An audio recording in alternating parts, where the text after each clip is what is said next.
DC Comics has basically taken all the wrong lessons learned from Marvel Comics in the past decade or so, and they've implemented them into their business strategy as far as publishing and comic books, and it has cost them dearly. I know a lot of people have been talking about the numbers at DC Comics being very scary, that they only can sell Batman comics right now, but it actually is much worse than that. I decided to go back and take a look at the last several years of sales. There's one real problem. There's one thing that DC Comics has done that has essentially wiped them out. They really aren't competitive with Marvel. Batman's competitive with Marvel, but really, if you look at DC Comics, their other characters aren't even competitive with Image right now. They might not even be competitive with Boom. You look at Boom, they have some really high-selling comic books.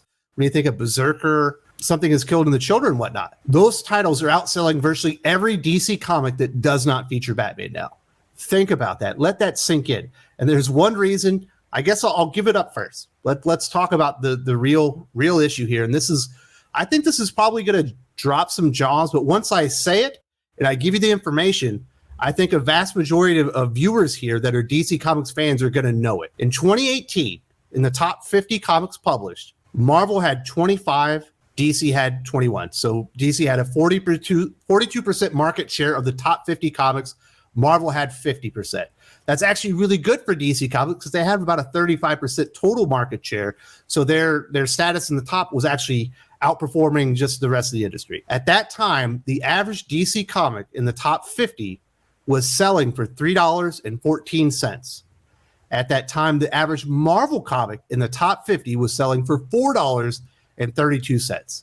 Amazing. Marvel's comics were almost costing like 40% more per issue on average in the top 50 than DC.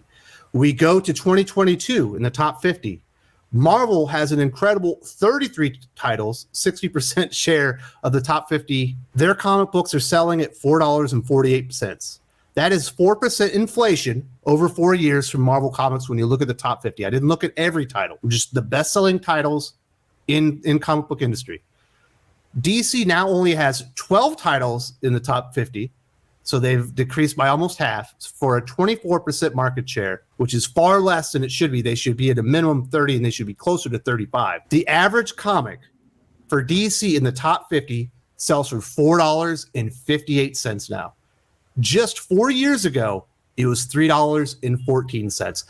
45% inflation for DC Comics in the top 50, their best-selling titles, over a 4-year period. That is highway robbery. They've essentially priced out every character in their entire comic universe other than Batman. The one character that DC Comics has in the top 50 outside of Batman on a solo title, they literally got worldwide coverage because they did a sexuality swap, and he barely snuck into the top 50. That, of course, being John Kent's Superman title. Tom Taylor is screaming from the rooftops, the sales are better than we could have imagined. When I actually show you the sales figures and the rankings for Superman and Action Comics under Brian Michael Bendis, Peter J. Tomasi, Dan Jurgens, you are going to laugh in Tom Taylor's face and every other YouTuber or person that put out an article out there stating that Superman sales were good. They are abysmal. It is worse than you could have ever imagined when you dig in here and you look at the numbers. And it's clear the major problem with DC Comics, number one, there's too much Batman.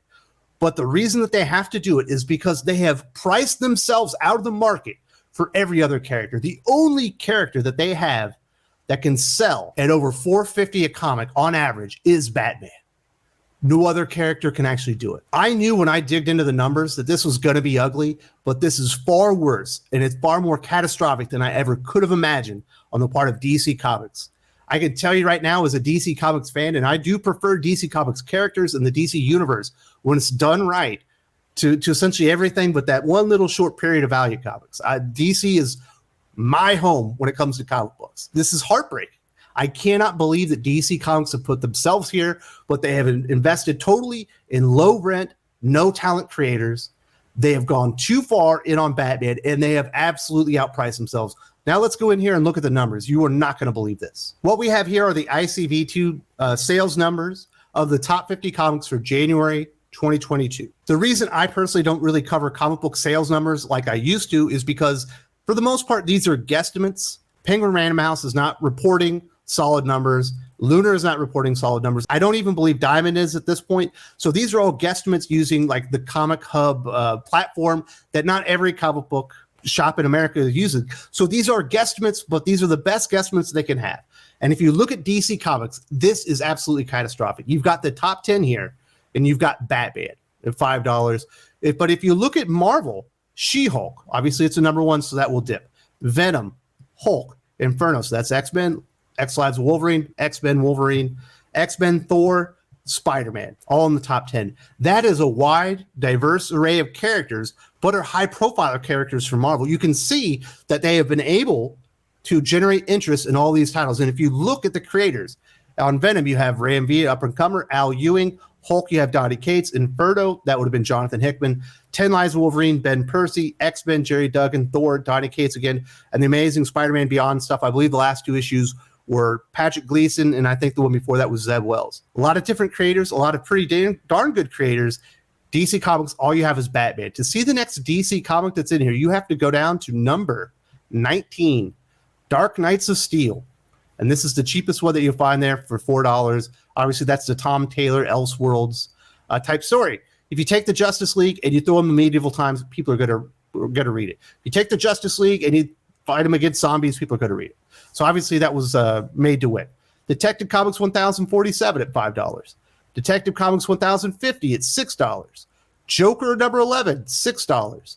Detective Comics 1048, $5. Nightwing 88, $4. Batman the Night number 1, $5. Detective Comics once again at $5. Robin and Batman at $6. Superman Son of Kal-El sneaking into the top 50 at $4. One issue after, it got worldwide press on Superman Son of Kal-El number 5. This is a terrible sign. This thing should be in the top 10 with the amount of mainstream publicity and awareness that people had of this character and this change that was happening. And it has already slipped out of the top 40. What a joke. And there is nothing else for DC Comics in the top 50. Everything in January of 2022 is Batman for DC Comics. Other than Superman Son of Kal-El, they got mainstream coverage worldwide on that. And it already dropped out of the top 40. Now let's look at some of the historical numbers. We're going to go back to 2020 when we actually had hard numbers to look at. February of 2020, these are the sales for the comic industry. You can see Marvel has a pretty decent stranglehold on the top 10, but DC gets 3 titles in there. Batman, Deceased. Obviously, there is a version of Batman and Deceased as well, but once again, it's Justice League versus zombies. What are you going to do? Obviously, that's going to do well, but you look at Marvel. X-Men Comics, Gwen Stacy, X-Men, Spider-Man, Darth Vader, Star Wars. We've even got some Fantastic Four. Obviously, that was the X-Men Fantastic Four crossover. Also for DC, we've got more Batman, Justice League, Detective Comics, and look at these prices, $5. This is when DC started doing the cardstock variant covers, to where they have to start compacting the sales numbers, and people were buying multiple covers of the same comic book because they got to get the cardstock and they got to get the regular cover, right?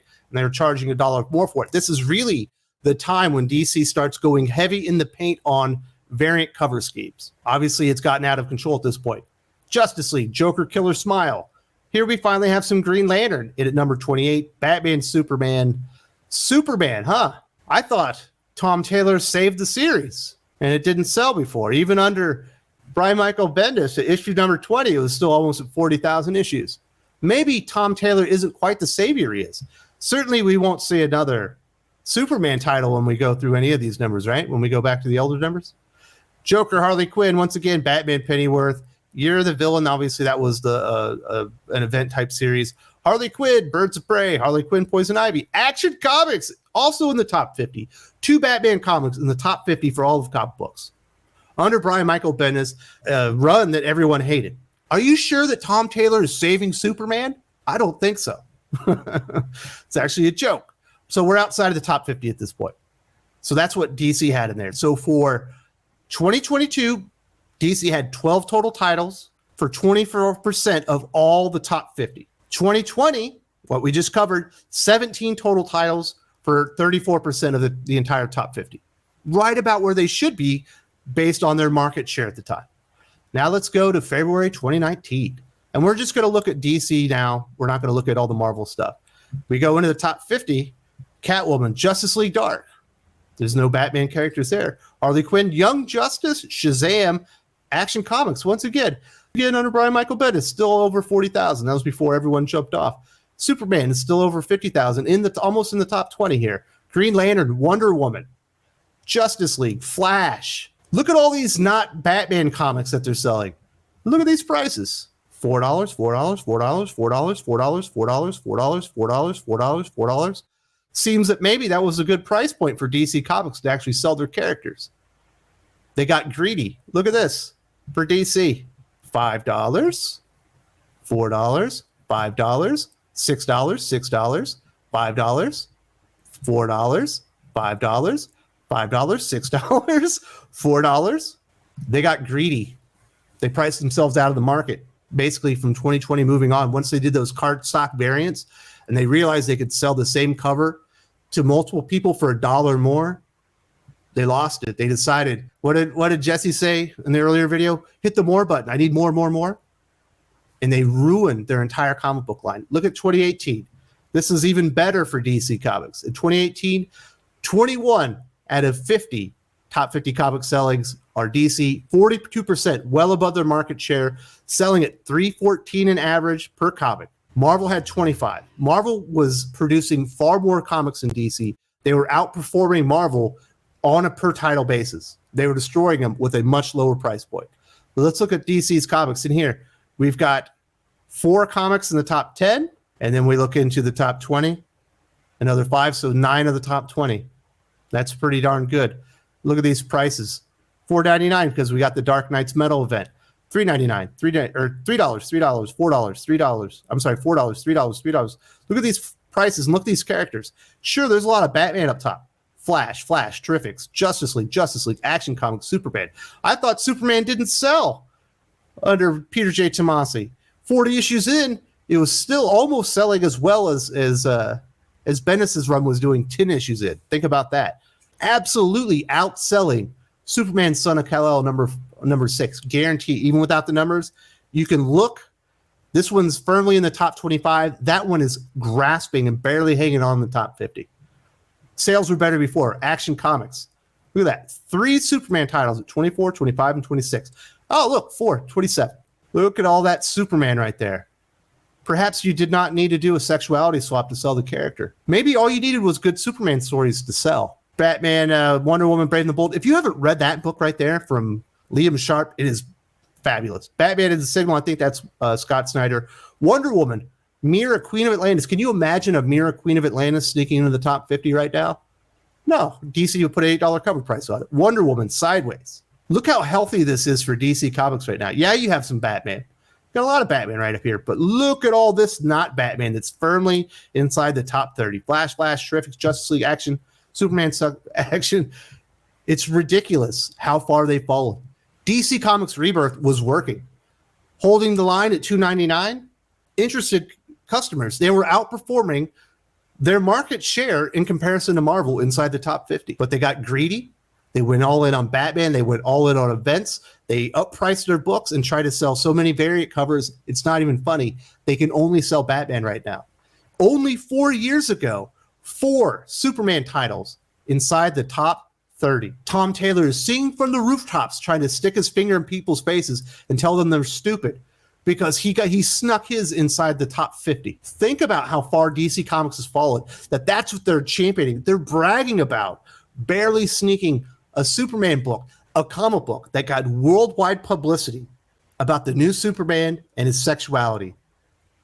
On issue number 6, the issue after, barely hanging on in the top 50. DC Comics is in a terrible place. DC Comics are in legit trouble. Those numbers are disgusting. Whoever is in charge there, and I'm looking at you, Jim Lee, I'm looking at you, Marie Javins. I'll be shocked if you can hold on to your job for another year and a half, because once this Discovery merger happens, they're going to jump in there and they're going to look at the numbers like I did. They're not stupid. And they're going to see the monumental failure that your publishing house has become under your leadership. You dropped the ball so spectacularly, you can't even sell Flash anymore. Perennial, not an A-list character, B-plus list character, right there after Batman, Justice League, then it was like Flash, then Superman. They were right there as far as perennial great selling titles. Can't even sell them anymore, even though there's a fantastic Flash run going on. DC Comics only had to keep on their current path before Marvel essentially sabotaged themselves and handed DC the #1 spot in American comic books. They snatched defeat from the jaws of victory due to their greed, their hubris. They didn't like DC Comics Rebirth. They didn't like fans being interested in the best versions of the characters. They had to destroy them. They had to tear them down. We had to get Heroes in Crisis. We had to get Dark Knight's Death Metal. We had to undo Doomsday Clock 2 weeks after it actually got published. DC Comics is an absolute joke. And anyone tells you any different is either fucking lying or they just aren't informed. It's not only characters and pricing that have driven people away from DC Comics. A lot of it has to do with the writing talent or lack thereof. If you haven't seen this video where I talk about how DC Comics are essentially forcing their readers to pay for creators that they don't want, you need to check it out. You won't believe this.